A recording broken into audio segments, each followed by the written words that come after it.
യേശുവെ സ്തുതി, യേശുവെ നന്ദി. പ്രിയ മാതാപിതാക്കളെ, സഹോദരി സഹോദരന്മാരെ, ഇന്ന് നമ്മൾ കേൾക്കുന്ന വചനഭാഗം ഉൽപ്പത്തി പുസ്തകം അധ്യായം 30. യാക്കോബിന് മക്കളെ നൽകാൻ തനിക്ക് സാധിക്കുന്നില്ലെന്ന് കണ്ടപ്പോൾ റാഹേലിന് തൻ്റെ സഹോദരിയോട് അസൂയ തോന്നി. അവൾ യാക്കോബിനോട് പറഞ്ഞു, എനിക്കും മക്കളെ തരുക, അല്ലെങ്കിൽ ഞാൻ മരിക്കും. യാക്കോബ് കോപിച്ച് അവളോട് പറഞ്ഞു, ഞാൻ ദൈവത്തിൻ്റെ സ്ഥാനത്താണോ? അവിടെ നിന്നല്ലേ നിനക്ക് സന്താനം നിഷേധിച്ചിരിക്കുന്നത്? അവൾ പറഞ്ഞു, ഇതാ എൻ്റെ പരിചാരികയായ ബിൽഹ, അവളെ പ്രാപിക്കുക. അവളുടെ സന്താനത്തെ അവൾ എൻ്റെ മടിയിൽ വയ്ക്കും. അങ്ങനെ അവളിലൂടെ എനിക്കും മക്കളെ ലഭിക്കും. അവൾ തൻ്റെ പരിചാരിക ബിൽഹായെ അവന് നൽകി. യാക്കോബ് അവളെ പ്രാപിച്ചു. ബിൽഹ ഗർഭം ധരിക്കുകയും യാക്കോബിന് അവളിൽ ഒരു പുത്രൻ ജനിക്കുകയും ചെയ്തു. അപ്പോൾ റാഹേൽ പറഞ്ഞു, ദൈവം എനിക്ക് അനുകൂലമായി വിധിച്ചിരിക്കുന്നു. എൻ്റെ പ്രാർത്ഥന കേട്ട് എനിക്കൊരു പുത്രനെ നൽകിയിരിക്കുന്നു. അതുകൊണ്ട് അവൾ അവന് ദാൻ എന്ന് പേരിട്ടു. റാഹേലിൻ്റെ പരിചാരികയായ ബിൽഹ വീണ്ടും ഗർഭിണിയായി. അവളിൽ യാക്കോബിന് രണ്ടാമതൊരു പുത്രൻ കൂടി ജനിച്ചു. റാഹേൽ പറഞ്ഞു, എൻ്റെ സഹോദരിയുമായി കടുത്ത മത്സരം നടത്തി ഞാൻ ജയിച്ചിരിക്കുന്നു. അവൾ അവനെ നഫ്താലി എന്ന് വിളിച്ചു. തനിക്ക് വീണ്ടും മക്കളുണ്ടാവുന്നില്ല എന്ന് കണ്ട ലേയ തൻ്റെ പരിചാരികയായ സിൽഫായെ യാക്കോബിന് നൽകി. ലേയായുടെ പരിചാരികയായ സിൽഫായിൽ യാക്കോബിന് ഒരു പുത്രൻ ജനിച്ചു. ഭാഗ്യം എന്ന് ഉദ്ഘോഷിച്ചുകൊണ്ട് ലേയ അവന് ഗാദ് എന്ന് പേരിട്ടു. ലേയായുടെ പരിചാരികയായ സിൽഫായിൽ യാക്കോബിന് വീണ്ടും ഒരു പുത്രൻ ജനിച്ചു. ലേയ പറഞ്ഞു, ഞാൻ ഭാഗ്യവതിയാണ്, സ്ത്രീകൾ എന്നെ ഭാഗ്യവതി എന്ന് വിളിക്കും. അതുകൊണ്ട് അവൾ അവന് ആഷേർ എന്ന് പേരിട്ടു. ഗോതമ്പ് കൊയ്യുന്ന കാലത്ത് റൂബൻ വയലിൽ പോയി. അവൻ ദൂതായിപ്പഴം കാണുകയും അവ പറിച്ചു കൊണ്ടുവന്ന് തൻ്റെ അമ്മയായ ലേയായ്ക്ക് കൊടുക്കുകയും ചെയ്തു. അപ്പോൾ റാഹേൽ ലേയായോട്, നിന്റെ മകൻ കൊണ്ടുവന്ന ദൂതായിപ്പഴം കുറച്ച് എനിക്കും തരിക എന്ന് പറഞ്ഞു. ലേയ കയർത്തു പറഞ്ഞു, എൻ്റെ ഭർത്താവിനെ കൈയടക്കി വെച്ചിരിക്കുന്നത് പോരെ, എൻ്റെ മകൻ്റെ ദൂതായിപ്പഴവും നിനക്ക് വേണോ? റാഹേൽ പറഞ്ഞു, നിന്റെ മകൻ്റെ ദൂതായിപ്പഴത്തിന് പ്രതിഫലമായി അദ്ദേഹം ഇന്ന് രാത്രി നിന്റെ കൂടെ ശയിച്ചു കൊള്ളട്ടെ. യാക്കോബ് വൈകുന്നേരം വയലിൽ നിന്ന് വന്നപ്പോൾ ലേയ അവനോട് പറഞ്ഞു, അങ്ങ് ഇന്ന് എൻ്റെ അടുത്ത് വരണം, കാരണം എൻ്റെ മകൻ്റെ ദൂതായിപ്പഴം കൊടുത്ത് ഞാൻ അങ്ങയെ വാങ്ങിയിരിക്കുകയാണ്.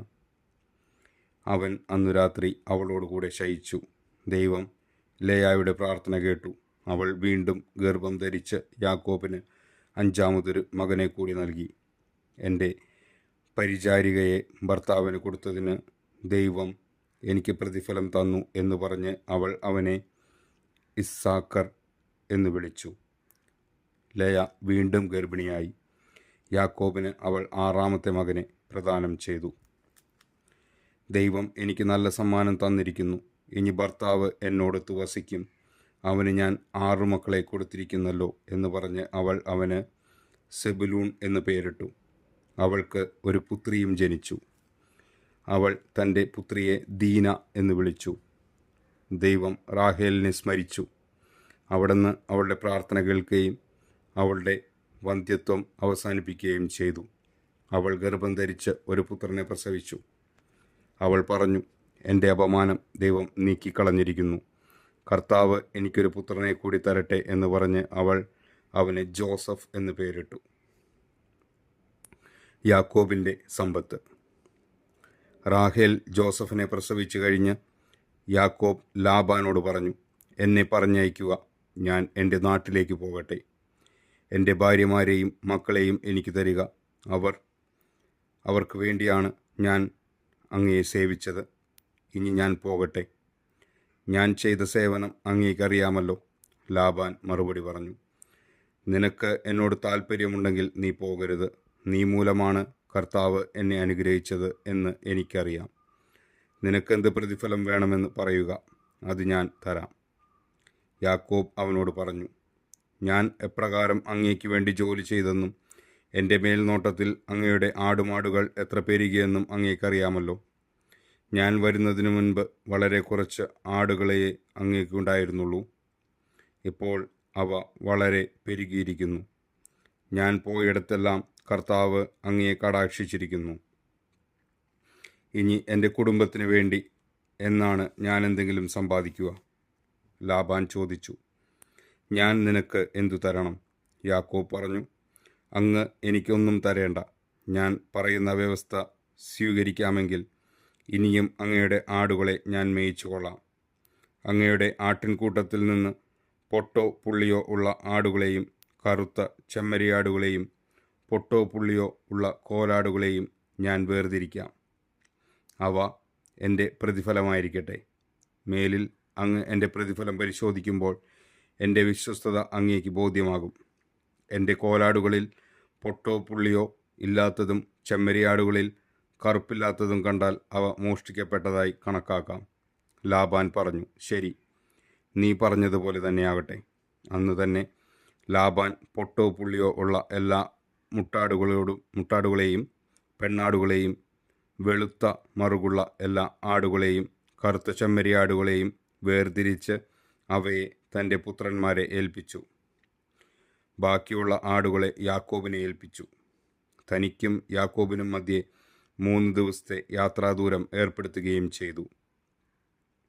യാക്കോബ് ഇലവിൻ്റെയും ബദാമിൻ്റെയും അഴിഞ്ഞിലിൻ്റെയും പച്ചക്കമ്പുകൾ വെട്ടിയെടുത്ത് അവയിൽ അങ്ങ് വെളുപ്പ് കാണത്തക്ക വിധം തൊലിയുരിഞ്ഞു കളഞ്ഞു. താൻ തൊലിയുരിഞ്ഞു മാറ്റിയ കമ്പുകൾ ആടുകൾ വെള്ളം കുടിക്കുന്ന പാത്തികളിൽ അവയുടെ മുൻപിൽ അവൻ കുത്തി നിർത്തി. വെള്ളം കുടിക്കാൻ വരുമ്പോഴാണ് അവ ഇണചേരാറുള്ളത്. ആടുകൾ ഈ കമ്പുകളുടെ മുൻപിൽ ഇണചേർന്നു. അവയ്ക്ക് പൊട്ടും പുള്ളിയും വരയുമുള്ള കുട്ടുകളുണ്ടായി. യാക്കോബ് ചെമ്മരിയാടുകളെ വേർതിരിച്ച് ലാബാൻ്റെ കൂട്ടത്തിലെ വരയുള്ളതും കറുത്തതുമായ ആടുകളുടെ നേരെ നിർത്തി. തൻ്റെ കൂട്ടത്തെ ലാബാൻ്റേതിനോട് ചേർക്കാതെ മാറ്റി നിർത്തുകയും ചെയ്തു. കൊഴുത്ത ആടുകൾ ഇണചേരുമ്പോൾ അവൻ ഈ കമ്പുകൾ അവയുടെ കൺമുൻപിൽ പാത്തികളിൽ വയ്ക്കും. തന്മൂലം കമ്പുകൾക്കിടയിൽ അവ ഇണചേർന്നു. എന്നാൽ മെലിഞ്ഞവ ഇണചേർന്നപ്പോൾ അവൻ കമ്പുകൾ നാട്ടിയില്ല. അങ്ങനെ മെലിഞ്ഞവ ലാബാൻ്റേതും കരുത്തുള്ളവ യാക്കോബിൻ്റേതുമായി. ഇപ്രകാരം യാക്കോബ് വലിയ സമ്പന്നനായി. അവന് ധാരാളം ആടുകളും ദാസീദാസന്മാരും ഒട്ടകങ്ങളും കഴുതകളും ഉണ്ടായി. നമ്മുടെ കർത്താവായ ദൈവത്തിന് സ്തുതി. ഈ തിരുവചനം നമ്മുടെ ജീവിതത്തിൽ സന്തോഷവും സമാധാനവും ഐശ്വര്യവും കൊണ്ടുവരട്ടെ. ആമേൻ.